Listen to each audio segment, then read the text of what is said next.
The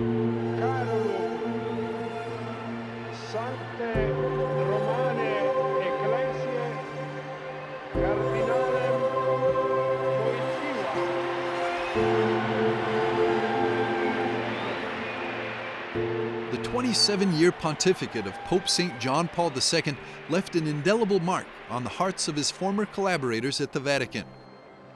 Even with the passage of time, they vividly recall the profound privilege of living and working alongside a saint. He was a very simple man, kind-hearted, tender and sensitive, and that's what truly delighted us about him. Participating in his prayers was also an encouragement to remain committed and support the Holy Father, but we saw him more as a father than as a saint. Bardziej traktowaliśmy go jako ojca aniżeli jako świętego. The Polish prelate, Father Pawel Ptasznik, worked for John Paul II for more than a decade. Moja praca polegała na tym, że When the Holy Father was preparing his texts, whether they were homilies or documents, he simply used to dictate them to us, and then I would write them down sitting next to him. When in 1994 he fell and broke his arm, he couldn't prepare his texts anymore, so he was suggested to start dictating. And so we started at 10 in the morning. He used to come after meditation, which he would start right after breakfast, and he dictated in full sentences. The text written down was usually put out right away.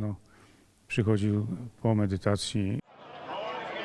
With his words and voice, John Paul II sought to reach the furthest corners of the globe, revolutionizing Vatican communications and Vatican Radio in the process. Umberto Civitarese dedicated 44 years to Vatican Radio, beginning in 1980. Mai avrei immaginato. John Paul II was the one who gave the impetus to Vatican Radio in those years, and a lot of new staff was hired. He pushed hard for Vatican Radio's programming. It achieved more than 50 languages. Then it was a particular radio, comparable to Voice of America or Radio Moscow. Just a great radio that broadcast all over the world, and thanks to John Paul II, in those years, it reached the height of radio broadcasting. In quegli anni, secondo me, toccò l'apice della radiofonia. Civitarese oversaw the papal in-flight press conferences and accompanied John Paul II on approximately 60 trips around the world. Io mi ricordo un viaggio in Mali del Santo Padre. I remember our trip to Mali, when after the whole day spent seeing the slums and huge urban agglomerations under a suffocating heat and a very long mass in the stadium, once we got back to the nunciature, everybody was looking for some refreshment and for the rest. And the Holy Father got down on his knees to pray in the chapel alone.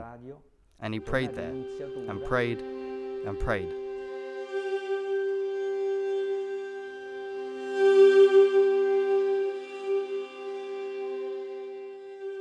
Prayer was the mainstream of his entire existence.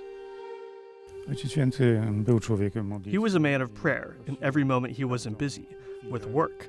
He devoted to prayer, and even sometimes during dictation of his texts, he used to close his eyes, and for a moment, the dictation stopped. I could see that he was praying and praying deeply. John Paul II prayed constantly for specific individuals, asking his secretaries to place written prayer requests inside the kneeler in his private chapel. Ma pewną geografię modlitwy, to znaczy He had kind of a geography of prayer. Each day he prayed for one part of the church throughout the world, for its particular community, and at the same time, he tried to remember in what context that community was living. The bishops who came to visit him were sometimes surprised that the Holy Father was so up to date as far as their local church was concerned. As the years passed, the Pope increasingly relied on the assistance of those around him in the Vatican.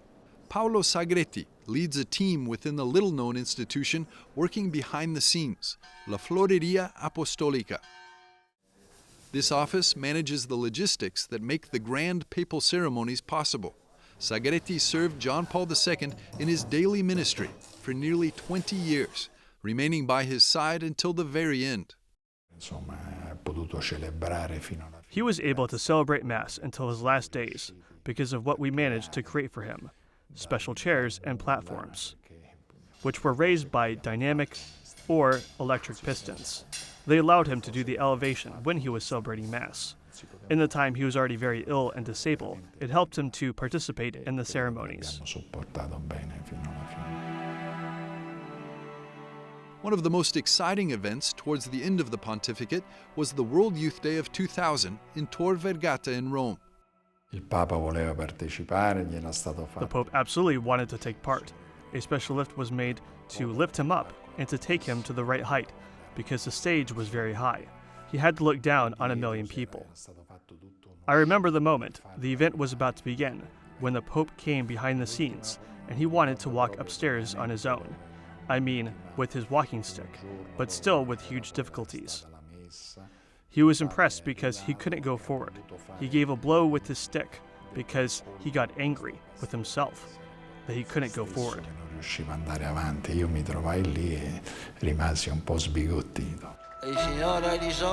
John Paul II remained resolute until his final days. Despite immense physical suffering, he was determined to stay close to people and continue spreading the love of God everywhere. There was that charm, that somewhat special aura, something unattainable about him that we could experience being next to him. On the day of his funeral, all proclaimed his sainthood, convinced that he continues to embrace all of humanity from the window of the Father's house.